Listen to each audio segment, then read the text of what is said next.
High, আমি গৌতম। আজকে আমি স্বাস্থ্য সম্বন্ধীয় জাস্ট দুই কথা বলতে এলাম। আসলে যত দিন গড়াচ্ছে মানুষ যেন অনেক অসুস্থতা বোধ করছে।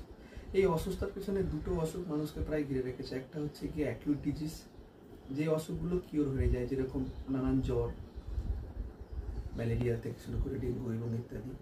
তার সাথে রয়েছে ক্রনিক ডিজিজ। এই ডিজিজটা খুবই ভয়ঙ্কর ডিজিজ, জানেন। আমি আজকে হঠাৎ একটা জায়গায় দেখলাম একটা ডায়ালিসিস ইউনিটে অনেক কম বয়সী লোকেরা ডায়ালিসিস নিচ্ছে। তাতে ডাক্তার বললেন যে এই ডায়ালিসিসের কিন্তু মেন একটা কারণ হচ্ছে হাই প্রেশার এবং সুগার, যেটা ক্রনিক ডিজিজ হিসেবে পরিচিত। অতএব ক্রনিক ডিজিজকে কখনো অবহেলা করবেন না এবং ভয় পাওয়ারও দরকার নেই। এই ডিজিজটাকে জাস্ট মেনটেন করলে এবং ডাক্তারবাবুদের পরামর্শ নিলে অবশ্যই ভালো লাগবে, ভালো থাকবেনও আপনি। এটা একটা মেডিকেল অ্যাওয়ারনেস ভিডিও। অবশ্যই আপনাদের উইশ ইউ